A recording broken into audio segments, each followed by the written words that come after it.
नमस्कार। भव्याश्री न्यूज से मनोपुर। उड़ीसा की मशहूर अभिनेत्री रश्मि रेखा ओझा के सुसाइड कर लेने के बाद उनके लिव इन पार्टनर में रहने वाले मित्र संतोष ओझा ने भी सुसाइड कर लिया है। 6 जुलाई को उनके घर पे उनका शव लटका हुआ मिला।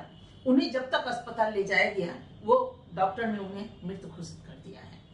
आखिरकार ये दोनों ने सुसाइड क्यों किया, यह एक महत्वपूर्ण सवाल है, मगर पुलिस को अभी तक पड़ताल से कुछ भी हाथ नहीं लगी है, क्योंकि रश्मि ने मृत्यु के पहले जो सुसाइड नोट लिखा था वो पुलिस के हाथ लगी है, परंतु उसमें उन्होंने किसी को भी जिम्मेदार नहीं ठहराया है सुसाइड के लिए।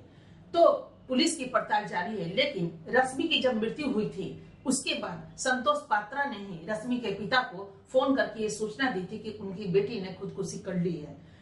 उन्होंने संतोष पात्रा पे ये इल्जाम लगाया था कि ये उसके साथ रहा करता था, और जब ये भुवनेश्वर में उनके पिता आए तो मकान मालिक से पता चला कि रश्मि और संतोष दोनों पति पत्नी की तरह ही रहा करते थे। परंतु रश्मि की मृत्यु के करीब 1.5 महीना पहले ही संतोष पात्रा उनसे अलग हो चुके थे और उनसे अलग रहा करते थे। अब ये दोनों का जो जुड़ाव हुआ, रश्मि आखिरकार किस डिप्रेशन में आकर के खुदकुशी की, ये तो अभी तक पता नहीं चल पाया है। और सुसाइड नोट में भी संतोष का नाम कहीं भी अंकित नहीं है। परंतु जब उनके पिता ने ये आरोप लगाया तो पुलिस संतोष पात्रा को बुलाना शुरू कर दी जांच के लिए। मालूम हो कि 18 जून को रश्मि ने सुसाइड की थी और 6 जुलाई को संतोष पात्रा ने सुसाइड किया। ये दोनों का अगर कॉम्बिनेशन देखा जाए तो काफी 2 सप्ताह के अंतराल में ये घटना घटी।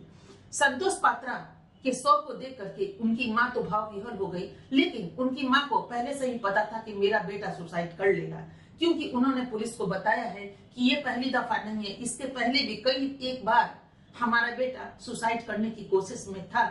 हम उसे सांत्वना दे दे करके जिंदा रख रहे थे, ये उनकी मां ने कहा। और ये आखिरी बार ऐसा हो गया कि उनके बेटे ने सुसाइड ही कर ली। उसके एक दिन पहले ही पुलिस पड़ताल के लिए उन्हें अपने यहाँ बुलाई थी और उसके बाद उसी रात में 6 जुलाई को संतोष पात्रा सुसाइड कर लेते हैं। आखिरकार पुलिस ने उन पर क्या दबाव डाला या वो किस तरह के डिप्रेशन में आ गए, चूंकि उनकी मां कहा करती थी कि नहीं, ये अक्सर मेरा बेटा डिप्रेशन में रहता है। रश्मि से मोहब्बत होगी, रश्मि हो सकता है कि जुदाई के कारण उसे कुछ भी दिखाई नहीं पड़ा होगा और सोची होगी कि अगर संतोष पात्रा साथ में नहीं रहते हैं। लेकिन जहां सवाल ये है कि रश्मि पात्रा के पिता ने ये बोला कि दोनों पति पत्नी की तरह रहा करते थे, हो सकता है कुछ अंदरूनी ऐसी बातें हो कि रश्मि को कुछ सूझा नहीं और उसने सुसाइड कर लिया।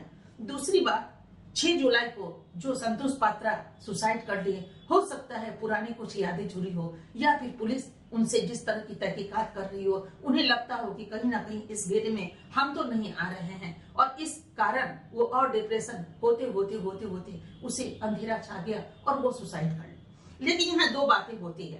खैर, पुलिस तो अभी पड़ताल में लगी हुई है, लेकिन 2 बातें जो सामने आई है, जरूरी नहीं कि कोई लिव इन पार्टनर में अगर रहे तो लड़का कुछ उस तरह दबाव दे दे या फिर जो लड़की है वो उस तरह दबाव कर ले और दोनों अंतोगत्ता खुशी करने पे मजबूर हो जाए। सवाल है कि उनके पिता ने अगर आरोप लगाया संतोष पात्रा में, तो संतोष पात्रा तो 1.5 महीना पहले से ही उसके साथ नहीं रहते थे। हो सकता है तकरार तो पति पत्नी के बीच होती है, हम ये भी मानते हैं कि बहुत जगह तलाक की केसेस को आप देख सकते हैं। लेकिन अगर रश्मि के पिता को आने के बाद पता चला है, चूंकि रश्मि की उम्र मात्र 23 साल थी और ये एक अभिनेत्री थी, अब रश्मि के पिता आखिर अपनी 23 वर्ष की बेटी को इस तरह का कैसे छोड़ सकते हैं कि उन्हें ही पता नहीं चला कि उनकी बेटी कहाँ है, किसके साथ है, किस रूप में है।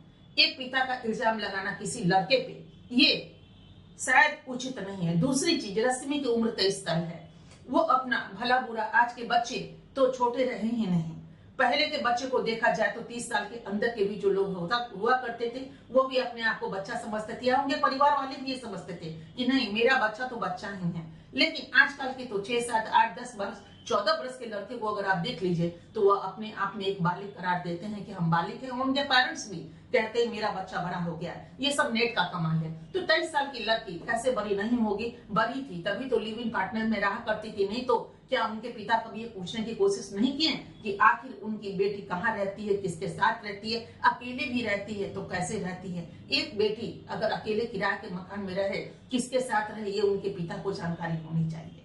दूसरी चीज, इससे छन करके जो बातें सामने आई कि रश्मि ने तो खुदकुशी कर ली, संतोष पात्रा ने जो खुदकुशी की वो क्या उनकी माँ की गलती थोड़ी सी है? बेटा तो चला गया और उनकी माँ तड़प रही होंगी, लेकिन कोई भी ऐसी माँ हो जिनको यह एहसास हो कि उनका बेटा खुदकुशी कर ही लेगा, क्योंकि उन्होंने पुलिस को ऐसा बताया कि इसके पहले भी हमारा बेटा खुदकुशी करने की प्रयास में था, हमने उन्हें सांत्वना दे दे करके बचाया, उसकी जिंदगी को उतना तक रोके रखा। क्या उनका ये फर्ज नहीं था? थोड़ा सा दिमाग अप्लाई करती, उन्हें किसी डॉक्टर के पास ले जाती, उन्हें किसी ऐसे चीजों में उलझाती थी जहां संतोष उलझ के रह जाते। धीरे धीरे धीरे धीरे ऐसी स्थिति परिस्थिति आ जाती कि संतोष का मानसिक संतुलन ठीक हो जाता और वो फिर से पुरानी जिंदगी में लौट आते और वो एक जान बच जाती।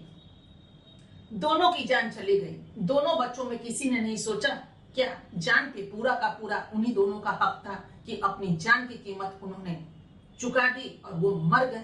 उन्हें ये तो सोचना चाहिए, जब बच्चे जन्म लेते हैं तो एक माँ बाप का उन पे अधिकार होता है, भाई बहन का अधिकार होता है, समाज का अधिकार होता है, उसके बाद देश का भी अधिकार होता है। ये क्यों भूल जाते हैं? मरने वाले खुदकुशी कर लेते हैं, याद रहे जीवन नहीं मिलता दोबारा, ये चीज सोचना चाहिए। आखिर ऐसी कौन सी उलझन आ गई जिसका एक ही अंजाम हो सकता है खुदकुशी की? खुदकुशी करने के बाद मुझे शांति कायम हो जाएगा। मरने के बाद भी क्या लोगों को शांति मिलती है? क्यों नहीं मिलती? शायद आत्मा भी भटकता होगा और घर के जितने लोग हैं वो तो बेमौत मारे जाते हैं, मर जाते हैं और हर दिन उनकी याद में तड़पते रहते हैं। मरने वाले, खुदकुशी करने वाले को इतना भी ख्याल नहीं होता कि मेरे बाद मेरे परिवार का क्या होगा, मेरे बाद मेरे समाज का क्या होगा, क्या उंगलियां नहीं उठेगी या फिर हमारे परिवार। उंगलियों को भी छोड़ दीजिए, इल्जाम को भी छोड़ दीजिए, लेकिन ये तो कहना जायज है कि आखिर उनसे प्यार करने वाले उनके बिना कैसे जिंदा रहेंगे।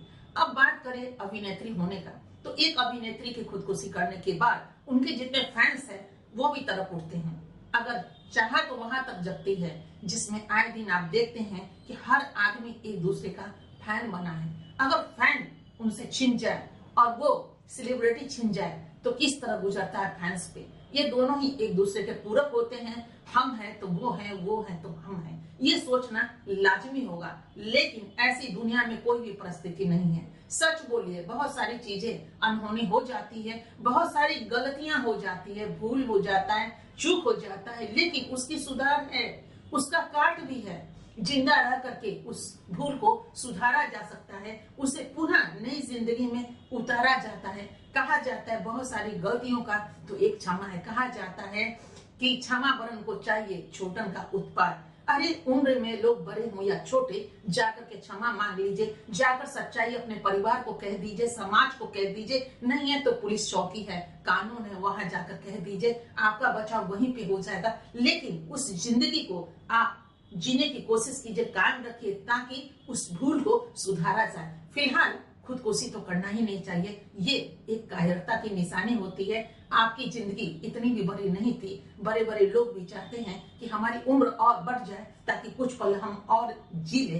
लेकिन इस बच्चे को क्या हो गया? 23 साल की लड़की और ये 28-30 साल के संतोष पात्रा रहे होंगे, इन दोनों की सुसाइड से मौत हो गई। ये बहुत ही दर्दनाक मौत था। ऐसा कदापि बच्चे ना करें। आने वाले कल में जो भी बच्चे अगर ऐसा सोचते हैं या उलझन में उलझ जाते हैं, वो चंद मिनट रुक कर ठहर कर सोचिए कि जिंदगी नहीं मिलती।